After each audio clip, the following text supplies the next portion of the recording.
दोस्तों, क्या आप जानते हैं कि भगवान श्री गणेश और भगवान परशुराम, जो कि भगवान विष्णु के छठे अवतार थे, उनमें घमासान युद्ध क्यों हुआ और भगवान श्री गणेश को एक दंत क्यों कहते हैं? तो आइए जानते हैं आज की कथा से।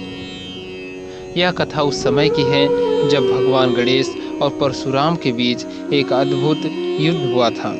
यह केवल एक शारीरिक युद्ध नहीं, बल्कि एक महान सीख का प्रतीक भी है। सुबह का समय था, कैलाश पर्वत पर शांति थी।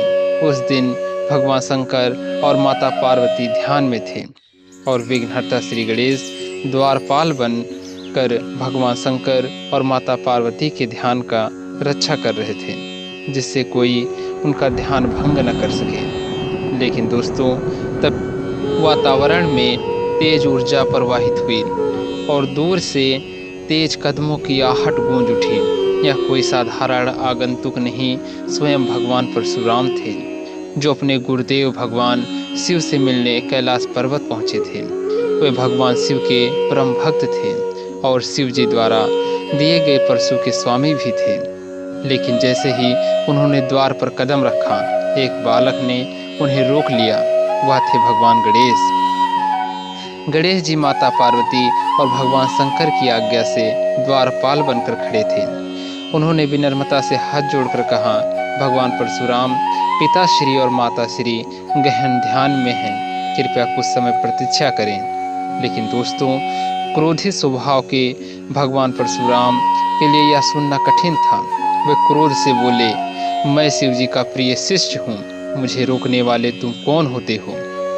गणेश जी मुस्कुराए और बोले, भगवान शिव मेरे पिता हैं और माता पार्वती का आदेश मेरे लिए सर्वोपरि है। जब तक वह अनुमति नहीं देंगे, कोई अंदर प्रवेश नहीं कर सकता। इतना सुनते ही भगवान परशुराम के क्रोध की अग्नि प्रज्वलित हो उठी। वे क्षत्रियों के संहारक थे और भगवान श्री गणेश या किसी और के रोकने को वह अपना अपमान समझते थे। उन्होंने चेतावनी दी, गणेश, मुझे मार्ग दो, अन्यथा तुम्हें इसका परिणाम भुगतना पड़ेगा। गणेश जी ने सहज स्वर में कहा, मुझे अपने कर्तव्य से विमुख करना असंभव है। यह सुनकर परशुराम ने अपने परशु को उठा लिया और देखते ही देखते एक तेज प्रहार गणेश जी की ओर किया।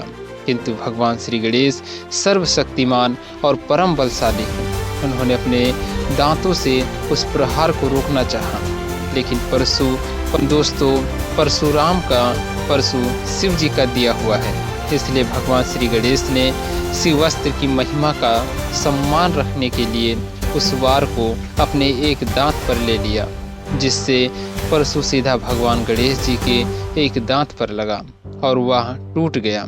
इसलिए दोस्तों, भगवान श्री गणेश को एक दंत भी कहा जाता है। गणेश जी ने अपने टूटे हुए दांत को देखा और मुस्कुराकर बोले, हे परशुराम, यह फरसा मेरे पिता का दिया हुआ है, मेरे लिए इसे रोकना अनुचित होता। मेरे लिए मेरा कर्तव्य और विनम्रता ही सबसे बड़ी शक्ति है। परशुराम यह सुनकर स्तब्ध रह गए। उन्होंने देखा कि गणेश जी बिना किसी क्रोध के, बिना किसी प्रतिशोध की भावना के शांत और स्थिर थे। परशुराम ने झुककर गणेश जी से क्षमा मांगी और बोले, तुम्हारी सहनशीलता और कर्तव्य निष्ठा को मैं प्रणाम करता हूँ। तुम सच में विघ्नहर्ता हो, जो अहंकार और क्रोध को मिटा सकते हो।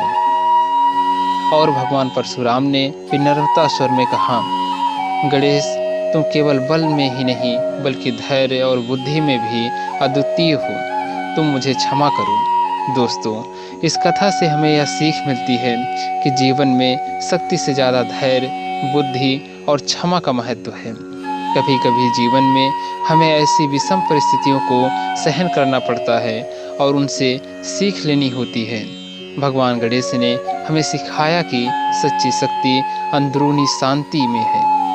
आपने इस कथा से क्या सीखा, हमें कमेंट में ज़रूर बताएं। अगर आपको यह कथा पसंद आई तो वीडियो को लाइक और शेयर करें और हमारे चैनल ज्ञान कथा को सब्सक्राइब करें। ऐसे ही नई रोचक कहानियों के लिए बेल आइकन जरूर दबाएं। जय श्री गणेश।